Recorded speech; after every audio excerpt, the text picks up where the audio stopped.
Hello aspirants. तो topper अलग से नहीं होते, बस टॉपर बनने के लिए हमें डेली प्रैक्टिस करना होता है, जो कि हम कर रहे हैं और आई होप कि आप सब भी कर रहे होंगे, तो सेलेक्ट ज़रूर होंगे।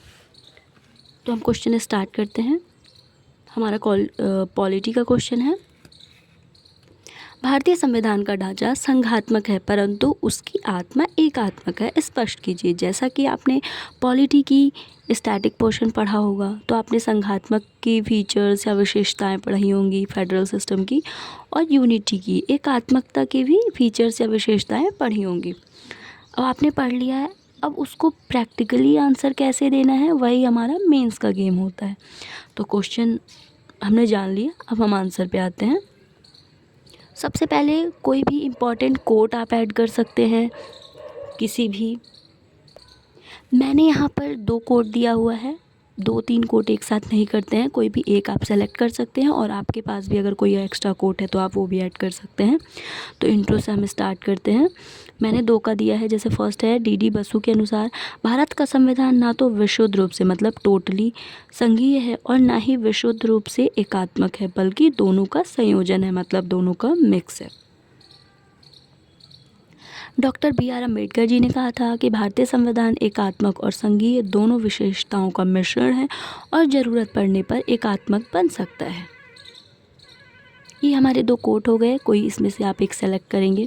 अब हम दोनों की विशेषताएं जान लेते हैं कि क्यों संघात्मक भी कहा जाता है लेकिन उसकी आत्मा एकात्मक है, तो फीचर्स जानते हैं। तो मैंने ऐसे कंपेयर वे में लिखा है। संघीय विशेषताएं क्या क्या हैं? शक्तियों का बंटवारा, जो 7th शेड्यूल है, 7वीं अनुसूची में संघ सूची, राज्य सूची, समवर्ती सूची द्वारा केंद्र और राज्य की शक्तियों का बंटवारा।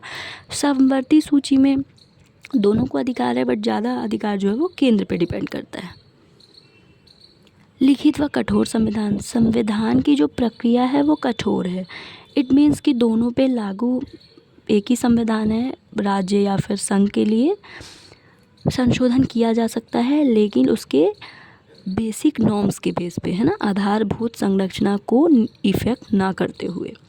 द्विसदनात्मक विधायिका है, मतलब लोकसभा व राज्यसभा, जिसमें लोकसभा जैसे जी जानते हैं कि हम पूरे इंडिया को वहाँ पे उसके थ्रू रिप्रेजेंट करते हैं, क्योंकि यहाँ पे जो सेलेक्टेड एमपीज़ होते हैं वो हमारे द्वारा ही सेलेक्टेड होते हैं। हर 5 साल में इलेक्शन होता है।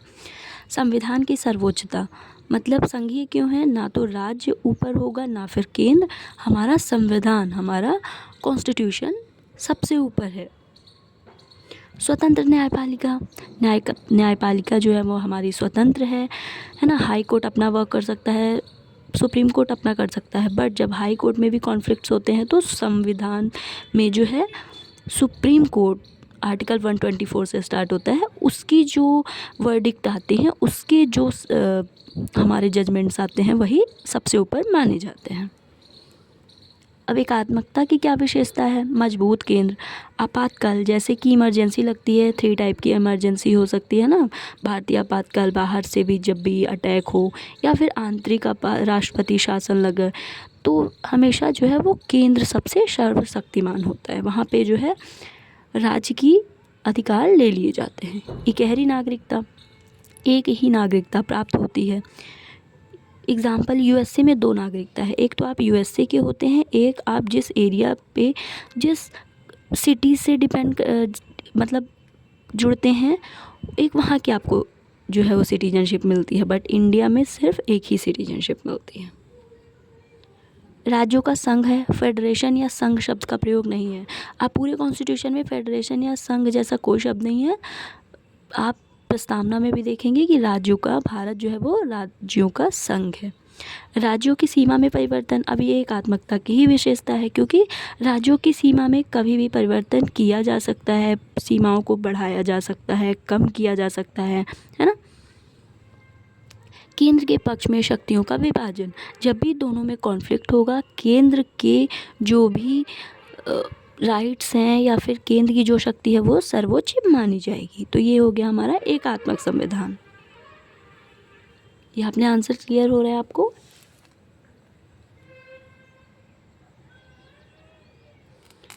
उपरोक्त विवरण से स्पष्ट होता है कि भारतीय संविधान राज्यों का संघ स्थापना करता है, संघात्मक प्रकृति है, किंतु राष्ट्रीय एकता व अखंडता को बनाए रखने के लिए एकात्मक हो जाता है। तो ये हमारा फर्स्ट आंसर कंप्लीट होता है। अब हम देखते हैं नेक्स्ट क्वेश्चन। हमारा जो नेक्स्ट क्वेश्चन है वो है साइबर अपराध से related. Cyber crimes day by day AI वगैरह आ गया है, तो और भी ज़्यादा साइबर अपराध हो रहे हैं, है ना। आपकी फ़ोटोज़, सोशल मीडिया कितना ज़्यादा सेंसिटिव हो चुका है एज अ ह्यूमन सेफ्टी, और भी ज़्यादा, क्योंकि आपकी फ़ोटोज़ को किसी भी तरीके से यूज किया जा सकता है। तो अब ये क्वेश्चन जो है वो कभी भी, अगर आप एक बार आप ऑनलाइन चीज़ें यूज़ कर चुके हैं, तो इसके बाद ये जो मामला है बहुत सेंसिटिव हो जाता है। तो इस पे भी क्वेश्चन है मेंस का। विभिन्न प्रकार के साइबर अपराधों के बारे में बताइए। अब क्योंकि साइबर अपराध सिर्फ एक तरीके से नहीं होता है। कभी आपने देखा होगा किसी के अकाउंट से पैसे ही निकल गए, कभी आपने देखा होगा किसी पर्सन की ऑनलाइन जो डेटा है वही ब्लॉक हो गई, किसी ने उसका सिस्टम ही जो है हैक कर लिया। कभी आपने सुना होगा कि विदाउट किसी के गलत काम किए उसकी फ़ोटोज़ और वीडियोज़ जो है वो गलत काम में शो कर दी जाती है। तो ये कहीं ना कहीं सारे सब साइबर अपराध के ही टाइप्स हैं। तो हमारा इंट्रो है, किसी भी गैर कानूनी कार्य के रूप में परिभाषित जहां कंप्यूटर या संचार उपकरण या कंप्यूटर नेटवर्क का उपयोग किसी अपराध को करने या सुविधाजनक बनाने के लिए किया जाता है। मैंने कुछ टाइप्स बताए हैं, अगर आपको और भी पता होगा तो आप ऐड कर सकते हैं।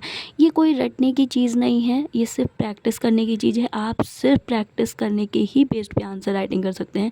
कभी आप किसी टॉपिक के बारे में रटने बैठेंगे वो बिल्कुल भी पॉसिबल नहीं है, क्योंकि 3 आवर में आपको 20 क्वेश्चन सॉल्व करना है।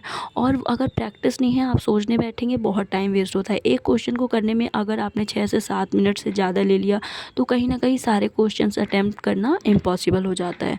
और सारे क्वेश्चंस अटैम्प्ट करना बहुत इंपॉर्टेंट है अगर आपको मेंस क्लियर करना है। ये मेरा भी एक्सपीरियंस रहा है। जो मैंने अगर गलती की तो आई विश कि आप वो गलती ना करें।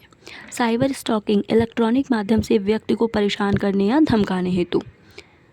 मैंने सिर्फ समझाने या शॉर्ट वे में लिखने का कोशिश की है। मैलवेयर हमले सॉफ्टवेयर जैसे वायरस, रैमवेयर, ट्रोजन कंप्यूटर को संक्रमित कर डाटा चोरी या सिस्टम को नुकसान पहुंचाना, मतलब जैसे हैक वगैरह होते हैं ना सिस्टम या फ़ोन। फिशिंग गलत ईमेल या संदेश के माध्यम से संवेदनशील जानकारी चुराने का प्रयास। ऑनलाइन जॉब फ्रॉड, कई टाइप की ऑनलाइन जॉब्स आती है, आप अपने डेटा वगैरह दे देते हैं और ये कहीं ना कहीं मिसयूज़ हो रहा होता है। झूठी उम्मीदें देकर जानकारी या पैसे लेना। साइबर ग्रूमिंग ऑनलाइन दोस्ती कर विश्वास बनाकर भविष्य में शोषण या ब्लैकमेल तस्करी का प्रयास। वो आपसे फ्रेंडशिप कर लेंगे, धीरे धीरे आपका डेटा पर्सनल लेंगे और फिर कहीं ना कहीं आगे जाके वो आपको ब्लैकमेल भी कर सकते हैं। शोषण होता है, यौन शोषण हो सकता है ना, ऐसी चीज़ें। अब हम इससे कैसे बच सकते हैं, क्योंकि इसने बोला है कि आप अपने को साइबर अपराधों से कैसे सुरक्षित रख सकते हैं। तो ये कई टाइप के ये सॉल्यूशंस है, वे फॉरवर्ड्स है, जो कि आप भी ऐड कर सकते हैं। जो मैंने बताया है वो भी आप एक बार देख लीजिए। जो मैंने बताया है कि मजबूत पासवर्ड बनाकर बचा जा सकता है, एंटीवायरस या फायरवॉल जैसे सॉफ्टवेयर स्थापित करके। अज्ञात लिंक, अननोन लिंक्स आते हैं या ईमेल आते हैं, उनको क्लिक ना करना। व्यक्तिगत जानकारी साझा करने से बचना, जो ग्रूमिंग जिसमें आप किसी पर ट्रस्ट करते हैं तो ऐसे ट्रस्ट नहीं करना है। भारत सरकार के सुरक्षा हेतु पोर्टल का उपयोग कर, आप मतलब भारत गवर्नमेंट हमारी जो है बहुत सारे स्टेप्स लेती है, उसके भी सपोर्ट से, उसकी हेल्प से भी इससे बच सकते हैं। अवेयरनेस बहुत ज़रूरी है ना। आपने यूज़ कर लिया, लेकिन यूज़ करने के पहले एक अवेयरनेस होना चाहिए।